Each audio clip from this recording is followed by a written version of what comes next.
Hello everyone, welcome back to Lakshya academy. आप सभी का स्वागत है हमारे इस प्लेटफॉर्म पे जिसका नाम है लक्ष्य अकेडमी। यहाँ पे हम स्टूडेंट्स हम यहाँ पे कर रहे हैं अपना 100 डेज का चैलेंज फॉर यूजीसी नेट दिसंबर 2014 के लिए। ठीक है, दिसंबर में जो आपकी एग्जाम्स होने वाली हैं नेट की, उसके लिए ये क्रैश कोर्स है, 100 डेज का चैलेंज है। हम अभी यूनिट 3 कर रहे हैं, 2 यूनिट्स हम कंप्लीट कर चुके हैं। ओके, कल हमने बिजनेस इकोनॉमिक्स स्टार्ट किया था अपना 3rd यूनिट, और उसी का कंटिन्यूएशन है आज डिमांड एनालिसिस। ठीक है, आज हम क्लास करेंगे डिमांड एनालिसिस की। नोट्स आई होप आपको सारी मिल गई होंगी। चलिए, साथ ही साथ जो भी स्टूडेंट फर्स्ट टाइम इस चैनल पे आए हैं, वो डिस्क्रिप्शन बॉक्स में एक लिंक दिया गया है आपको, है ना। डिस्क्रिप्शन बॉक्स में एक लिंक दिया गया है, वहां पे लिंक पे जाके आप क्या करेंगे, लक्ष्य अकेडमी के ऐप को डाउनलोड कर लेंगे, और वहां पे जितनी भी प्रीवियस क्लासेस हुई हैं ना, पहले की जितनी भी क्लासेस हैं, उन सबकी पीडीएफ्स हैं, उसको जाके डाउनलोड कर ले।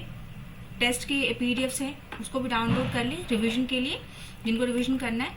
और क्लास की नोटिफिकेशन को डाउनलोड करने से आपको क्लास की नोटिफिकेशंस भी मिलती रहेंगी, है ना।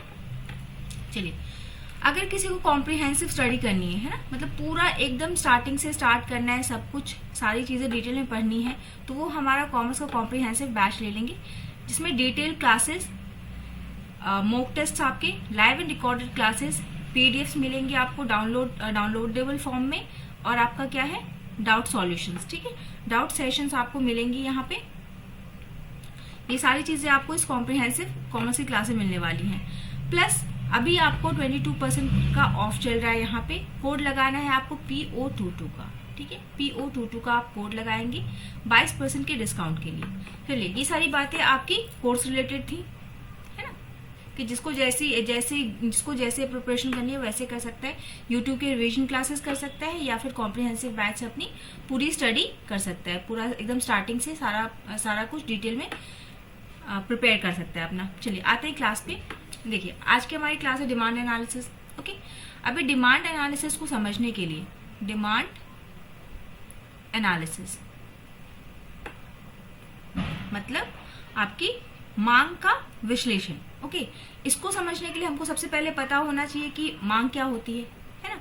तो मांग क्या है? मांग एक इच्छा है, एक डिजायर है, जिसके पीछे आपके पास क्या है, एबिलिटी टू पे, मतलब एक इच्छा आपके मन में उत्पन्न होती है कि हमें ये चीज खरीदनी है, हमें ये चीज चाहिए, है ना। मन में एक मांग आती है कि ये चीज हमें चाहिए। अगर आपके पास उस मांग को पूरा करने के लिए पैसे हैं, है ना, एबिलिटी टू पे है, क्षमता है आपके पास उसका भुगतान करने के लिए, तो वो चीज क्या बन जाती है, आपकी डिमांड। डिमांड में क्या होना चाहिए, 2 चीजें होनी चाहिए। एक तो आपका डिजायर होना चाहिए, इच्छा होनी चाहिए, और दूसरा उस इच्छा की पूर्ति के लिए, उसको भुगतान करने के लिए आपके पास क्या है, क्षमता होनी चाहिए पेमेंट की, यानी कि आपके पास पैसा होना चाहिए, है। 2 चीजें, एक होना चाहिए डिजायर और एक होना चाहिए आपके पास प्राइस, मनी। ओके, तो ये जब 2 चीजें मिल जाती है तो हम इसको क्या बोल देते हैं, इसको हम डिमांड बोल देते हैं, मांग बोल देते हैं। अब देखिए, इसी में यहीं पे 2 चीजें और समझ ली। एक होता है आपका डिमांड और एक होता है आपका क्वांटिटी डिमांडेड। डिमांड क्या है, सिंपल सी इच्छा। ठीक है, हम यहाँ पे कोई प्राइस की बात नहीं कर रहे, किसी पर्टिकुलर टाइम की बात नहीं कर रहे, हम सिर्फ क्या कर रहे, एक मांग की बात करें, और वो मांग कैसी होनी चाहिए, जिसके लिए आपके पास प्रॉपर पैसे होने चाहिए भुगतान करने के लिए। ठीक ना, डिजायर प्लस एबिलिटी टू पे। ठीक है, तो इसको हम डिमांड बोल देते हैं। दूसरा, क्वांटिटी डिमांडेड का मतलब क्या होता है कि आपको एक स्पेसिफिक, एक निश्चित अमाउंट पता होना चाहिए, है ना, कि हमको इतना चाहिए, 1 किलो प्याज चाहिए, 2 किलो एप्पल चाहिए। ओके, तो इसमें क्या है, आपका एक स्पेसिफिक क्वांटिटी आपको पता होगा कि कितना चाहिए। Quantity demanded at a given price, एक गिवन प्राइस पे एक स्पेसिफिक प्राइस होगा, और एक स्पेसिफिक आपके पास क्वांटिटी होगी कि हमको इतना चाहिए, है ना, जिसको हम माप सके। Quantity demanded is measurable, but simple demand is not measurable, है ना। हमारी इच्छा है कि हमको अभी सेब खाना है ना। अब कितना खाना है, अगर हमने कहा कि हमारी इच्छा हो रही है कि हम सेब खाएं, तो यहाँ पे हमने क्या किया, सिर्फ एक डिमांड की। और वही अगर हम बोले कि हमको अभी ना एक एप्पल चाहिए, एक सेब चाहिए, तो वो क्या हो गया, quantity demanded. Okay, I hope it's clear. अब देखिए, अब हम आते हैं अपने प्रॉपर टॉपिक पे आते हैं कि डिमांड एनालिसिस, मांग विश्लेषण क्या होती है।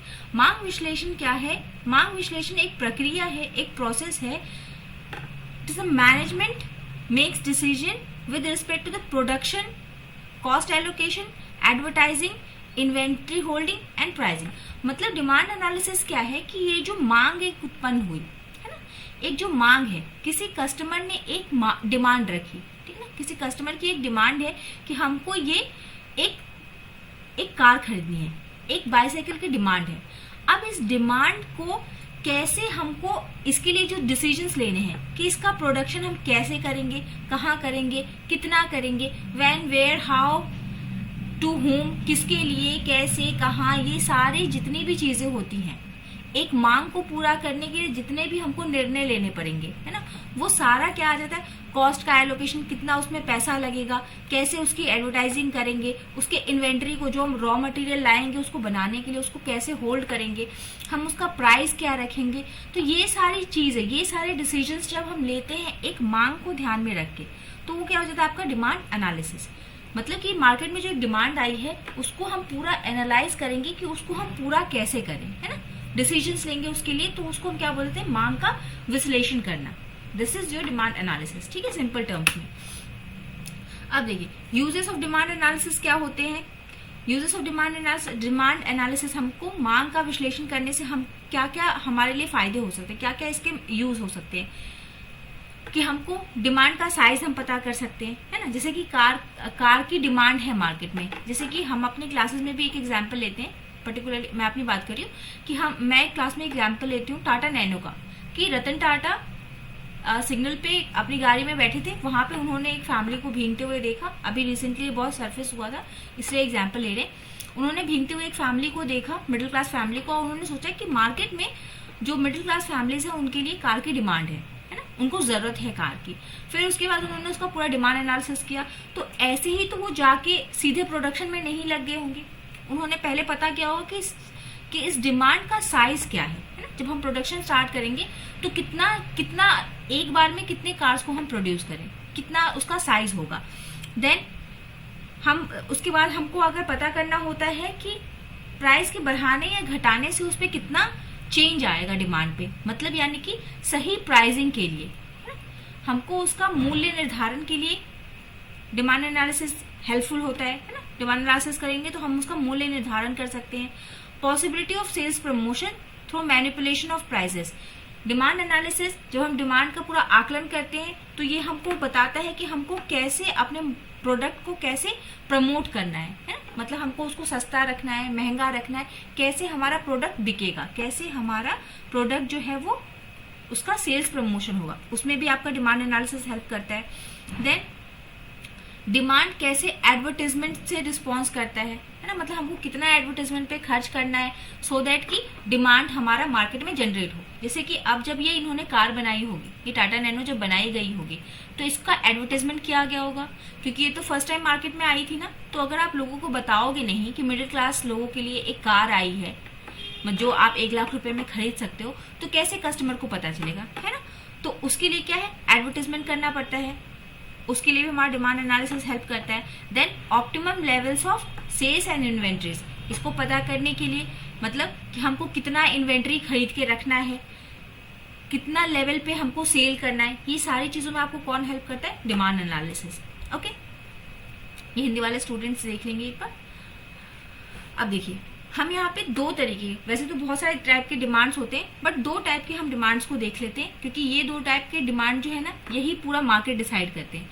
जैसे कि आपका देखिए 2 टाइप के डिमांड्स होते हैं। एक होता है आपका इंडिविजुअल डिमांड, ठीक है, यानी कि एक किसी व्यक्ति का डिमांड, एक किसी पर्सन का डिमांड कि उसको क्या है, एक कार की डिमांड है, ही नीड्स अ कार और शी नीड्स अ कार। ये होगी एक इंडिविजुअल डिमांड, किसी एक चीज की या एक व्यक्ति द्वारा एक डिमांड है।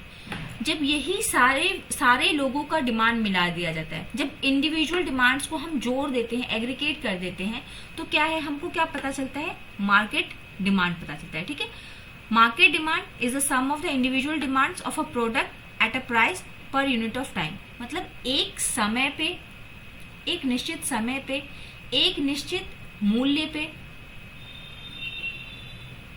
एक वस्तु की, ठीक है, हमको डिमांड के बारे में पता चलता है, ठीक है। एक हो गया इंडिविजुअल डिमांड कि एक व्यक्ति द्वारा या किसी एक उत्पाद के लिए मांग होगी। उसी जब इंडिविजुअल डिमांड्स को, फिर उसी इंडिविजुअल डिमांड्स को जब हम सम अप कर देते, सबको जोड़ देते, तो हमको क्या पता चलता है कि पूरे मार्केट में उस चीज की कितनी डिमांड है ना। जैसे कि उस कार की, अगर किसी को कार की डिमांड है, तो मार्केट में एक नैनो कार की कितनी डिमांड है, ये हमको कैसे पता चलेगा, सारे इंडिविजुअल डिमांड्स को ऐड करके, ठीक है। तो आप समझ गए, दो टाइप के डिमांड्स होते हैं, एक इंडिविजुअल डिमांड, एक मार्केट डिमांड, ओके। अब देखिए डिफरेंट टाइप ऑफ डिमांड्स क्या है, ये हमने देख लिया, इंडिविजुअल एंड मार्केट डिमांड। फिर demand for a firm product and industry product,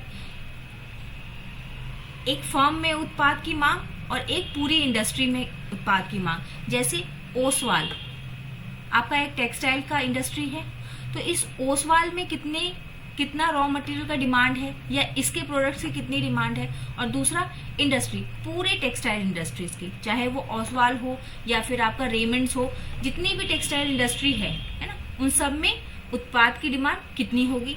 ये दो तरीके की डिमांड हो सकती है। तीसरा है आपका ऑटोनोमस, या इसी को हम डायरेक्ट डिमांड बोलते हैं, ठीक है। ऑटोनोमस या डायरेक्ट डिमांड और डिराइव डिमांड। डायरेक्ट डिमांड होती है किसी एक चीज की हम डायरेक्ट डिमांड करें, जैसे कि हमने कार की डिमांड देखी, तो ये क्या है, एक डायरेक्ट डिमांड है। बट इसके पीछे पीछे क्या है, आपका पेट्रोल भी खरीदा जाएगा, पेट्रोल की भी डिमांड मार्केट में बढ़ेगी, है ना, पेट्रोल की भी मांग होगी। अगर आप कार खरीदोगे तो पेट्रोल तो खरीदना ही पड़ेगा, है ना। तो ये जो पेट्रोल की जो डिमांड अराइज हुई कार के बिकने की वजह से, तो ये क्या हो गया आपका डिराइव डिमांड, इसकी वजह से ये ड्राइव हुआ है। देन आपका है demand for durable and non durable goods. हम क्या है, जैसे हम घर वगैरह खरीदते हैं, हाउस, तो ये क्या है, ड्यूरेबल डिमांड्स है। नॉन ड्यूरेबल डिमांड जो थोड़े दिनों के लिए रहेगा, जैसे सर्दियों के कपड़े, है ना, तो वो सब क्या है, नॉन ड्यूरेबल है, शॉर्ट टाइम के लिए, ज्यादा ड्यूरेबल नहीं है। ये शॉर्ट टर्म और लॉन्ग टर्म। इसमें ड्यूरेबल में हाउस का ले सकते हैं या फिर फूड का ले सकते हैं। फूड का क्या है, नॉन ड्यूरेबल, ज्यादा दिन तक नहीं टिकता है। Short term, long term demands, तो ये डिफरेंट टाइप की आपकी डिमांड्स है। अब नेक्स्ट आपका आता है डिटर्मिनेंट्स ऑफ डिमांड। ये इंपॉर्टेंट है कि डिमांड को कौन कौन सी चीज निर्धारित करते हैं, मतलब डिमांड पे किस किस चीज का असर पड़ सकता है आपका। सबसे पहला, प्राइस ऑफ अ कमोडिटी। मांग, सबसे पहले तो उसका प्राइस क्या है वो निर्धारित करेगा कि उसकी कितनी मांग होगी, है ना। अगर कोई चीज इजीली अवेलेबल है, जैसे आप एक देखिए कार और एक आप देख लीजिए बाइसाइकिल, कार एंड बाइसाइकिल, इसका प्राइस कम है, इसका प्राइस ज्यादा है, तो प्राइस डिसाइड करता है ना कि क्या चीज कितनी खरीदी जाएगी। अगर आपके पास पैसे नहीं है, पैसे कम है ना, आपके पास 10,000 रुपए ही है, तो आप उसमें क्या है, बाइसाइकिल डिमांड कर सकते हो, बट नॉट अ कार। तो क्या है, प्राइस निर्धारित करता है, एक वस्तु का मूल्य निर्धारित करता है कि उसकी डिमांड कितनी होगी या नहीं होगी, ये सब उसका मूल्य निर्धारण करता है। Then price of a related good, उससे संबंधित कोई अगर वस्तु है तो उसका प्राइस भी इफेक्ट करता है। जैसे कि मान लीजिए कि हम दो चीजें हमारे पास, एक है स्प्राइट और एक है कोला।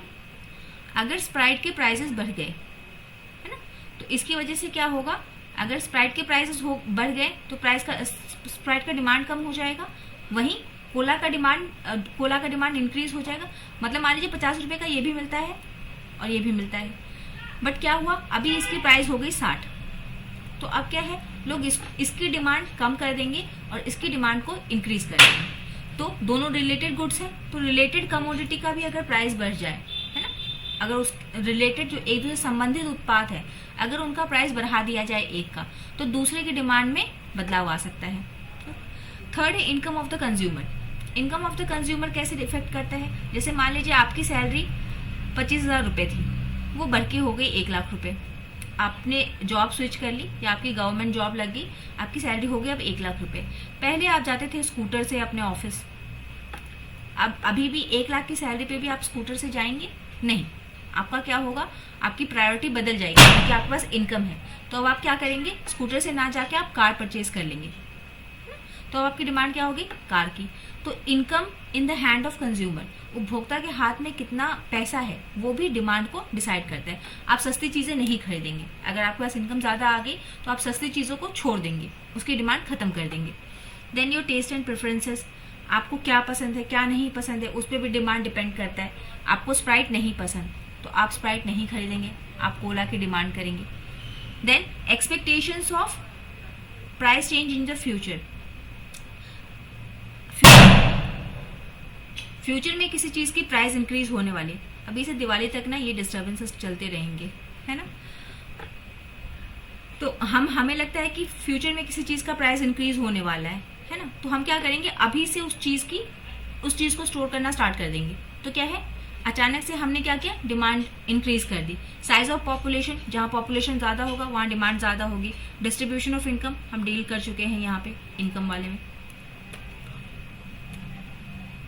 नेक्स्ट है आपका एक डिमांड फंक्शन, जो अभी हमने फैक्टर्स देखे ना कि क्या क्या चीजें उसको प्रभावित करती हैं, वही क्या बनाती है, आपका डिमांड फंक्शन बनाती है। तो डिमांड फंक्शन मतलब डिमांड जो है किसी एक उत्पाद, किसी एक कमोडिटी एक्स का डिमांड किन किन चीजों पे निर्भर करेगा, उसके प्राइस पे, प्राइस ऑफ रिलेटेड गुड्स पे, देन आपका इनकम ऑफ कस्टमर पे, टेस्ट पे, एक्सपेक्टेशंस पे, पॉपुलेशन पे और डिस्ट्रीब्यूशन ऑफ इनकम। ये सब चीजें मिलके क्या बनाती हैं, डिमांड फंक्शन बनाती है।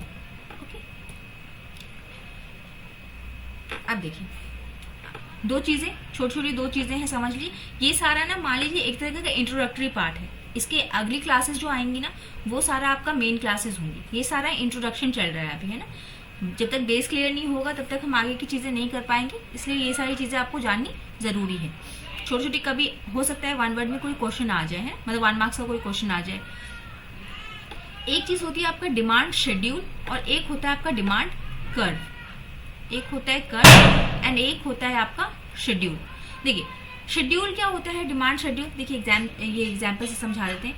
देखिए जब हम क्या है, डिमांड को जब हम ऐसे टेबल के फॉर्म में रिप्रेजेंट करते हैं ना, तो उसको क्या बोलते थे हम, डिमांड शेड्यूल बनाया हमने। It is demand schedule. Okay, देखिए जैसे कि क्वांटिटी डिमांडेड, कितने यूनिट्स की, 150 यूनिट की डिमांड है। पर पीस प्राइस कितना है, 30 रुपए। क्वांटिटी सप्लाइड, जब हम इस तरीके से, जैसे हमको डिमांड किसी चीज की, हम मान लीजिए किसी मैन्युफैक्चरिंग ऑर्गेनाइजेशन ने किसी रॉ मटेरियल वाले के पास एक डिमांड शेड्यूल भेजा कि हमको इतनी क्वांटिटी इतने प्राइस पे चाहिए, फिर वहां से वो भेजेगा कि हमने आपको इतनी क्वांटिटी सप्लाई की। तो जब हम सिंपल कहने का मतलब है, जब हम इसको क्या करते हैं, जब टेबल में इंसर्ट करते हैं ना डिमांड को, quantity demanded at a specific price, तो उसको हम क्या बोलते हैं, डिमांड शेड्यूल। ऐसे ही आपका होता है एक डिमांड कर्व। देखिए अब यहां से आपको समझना जरूरी है, डिमांड कर्व क्या होता है आपका। जब ये जो शेड्यूल था, है ना, कि इतनी क्वांटिटी इतने प्राइस पे, इसी को जब हम ग्राफ पे प्लॉट करते हैं तो उसको हम क्या बोलते हैं, डिमांड कर्व। अब देखिए डिमांड कर्व, ये बेसिक समझ लेंगे। एक होता है हमारा एक्स एक्सिस, एक है वाई एक्सिस, दूसरा है हमारा एक्स एक्सिस, एक्स अक्षांश एंड वाई अक्षांश। ओके, दो है हमारा। ये हमारा होता है ओरिजिन, एकदम बेसिक से बताने, जिसने कभी नहीं किया होगा उसको भी समझ में आ जाएगा। इधर हम दिखाते हैं प्राइस, वाई एक्सिस पे, वाई अक्षांश पे हम दिखाते हैं मूल्य, प्राइस, और एक्स अक्षांश पे हम क्या दिखाते हैं, आपका क्वांटिटी। ठीक है, ये हो गया, इतना हमको आ गया। देन यहाँ पे प्राइस रखेंगे, जैसे मान लीजिए 5 रुपए, ये कुछ भी हो सकता है, 5, 10, 15, 20, जैसा उत्पाद होगा वैसा हम 5 के हिसाब से बनाते हैं। 5, फिर 10, फिर 15, 20। ओके, यहाँ पे क्वांटिटी 1 kg हम मान लेते हैं कि हम यहाँ पे किसके लिए बना रहे हैं, ये डिमांड कर वीट के लिए बना रहे हैं, गेहूं के लिए बना रहे हैं। ओके, कमोडिटी हमारी क्या है, वीट। हमारा उत्पाद क्या है, यहाँ पे गेहूं है। 1 kg, 5 रुपए पे 1 kg, 2 रुपए पे 2 kg, sorry 2 kg, 3 kg, 4 kg, 5 kg। Okay, अब देखिए मान लीजिए कि हम 5 रुपए पे क्या है, जब प्राइस कम होगा तो हम ज्यादा मांगेंगे। 5 रुपए पे हमने क्या किया, 5 kg का डिमांड डाला। ओके, एक ये हो गया। 15 रुपए पे हमने कितने का डाला, मान लीजिए 3 का, सॉरी, और हमने 20 रुपए पे हमने कितना डिमांड रखा, 2 kg का। ओके, इस तरीके से हम ये कर्व बनाते हैं। अब इन तीनों पॉइंट्स को आप जोड़ देंगे। ये जो आपकी लाइन बनी है, थोड़ा गड़बड़ हो गया। ये जो आपकी एक लाइन बनी है इसको हम क्या बोल देते हैं, ये है हमारा डिमांड कर्व, डिमांड कर्व। ठीक है, थोड़ी राइटिंग गंदी है, एडजस्ट है, समझ लीजिएगा। ये हमारा डिमांड कर्व बना। अब देखिए जब भी डिमांड कर्व बनेगा ना, ये हमेशा ऐसे ही आपका बनेगा। ठीक है, डाउनवर्ड स्लोपिंग, मतलब फिसल पट्टी की तरह, जिसका मुंह नीचे को होगा, ऐसे स्लैंटिंग। जैसे बच्चे फिसल पट्टी करते हैं ना, आप फिसल पट्टी से याद रखेंगे डिमांड कर्व को। इधर सीढ़ियां होती हैं, बच्चे यहाँ से चढ़ के ऐसे डाउनवर्ड्स हो जाते हैं। तो आपका एक डिमांड कर्व जो होता है ये क्या बताता है आपको, demand curve is a graph that shows the relationship between the price of good, मूल्य में, वस्तु के मूल्य में, और क्या है, क्वांटिटी डिमांडेड, और कितनी वस्तु की मांग की गई है उसके बीच में एक संबंध बताता है। At within a specific period of time, एक समय पे किसी एक निश्चित मूल्य पे कितना मांग किया गया उसको ये दर्शाता है डिमांड कर्व। ओके, इसको एकदम से ध्यान में रख लेंगे क्योंकि आगे के सारे क्लासेस इसी पे आपके बेस होंगे। फिर उस वक्त अगर आप सोचने जाएंगे कि डिमांड कर्व बनाते क्या है, होता कैसा है, वो अपवर्ड होता है, डाउनवर्ड होता है, कैसा बनता है, तो वो फिर बहुत कंफ्यूज करेगा, है ना। तो इसलिए अभी समझ लें ताकि एकदम जो बोलते हैं ना बेस लेवल से आपका सब कुछ क्लियर रह जाए। तो देखिए ये ऐसा ही हमने बनाया है। ये क्या है, डिमांड रिलेशनशिप, ये हमारा डिमांड कर्व है, डिमांड कर्व। ओके, ये हमेशा डाउनवर्ड स्लोपिंग होता है। और ये डाउनवर्ड स्लोपिंग क्यों होता है, यहां से कल को हम क्लास स्टार्ट करेंगे। ठीक है, कल हम ये देखेंगे कि ये हमेशा डाउनवर्ड स्लोपिंग क्यों होता है, और फिर हम देखेंगे कि लॉ ऑफ डिमांड क्या है, इलास्टिसिटी क्या है, कैसे डिसाइड होता है, ये सारी चीजें हम कल देखेंगे। एक्सेप्शंस जो होते हैं वो सारा हम कल देखेंगे। कल से मान लीजिए आपकी क्लासेस जो है इंपॉर्टेंट क्लासेस स्टार्ट हैं इसके, है ना, इकोनॉमिक्स के, और बहुत ही इंपॉर्टेंट सब्जेक्ट है, हमेशा काम आता है। कॉमर्स के स्टूडेंट है तो अकाउंट्स एंड इकोनॉमिक्स तो आपको आना ही आना चाहिए, है ना। चलिए, तो थैंक यू एवरीवन। जाते जाते एक बार फिर से जिनको भी डिटेल स्टडी करनी है, एकदम बारीकी से सारी चीज़ों को समझना है, एकदम हर चीज़ का कॉन्सेप्ट जान के करना है, तो क्या है आपका, वो हमारा कॉम्प्रिहेंसिव बैच परचेज कर सकते हैं। 22% का डिस्काउंट चल रहा है। क्योंकि देखिए आपको यहाँ पे क्या करना है, यहाँ पे आप प्रोफेसर बनने का एम रखते हैं, है ना।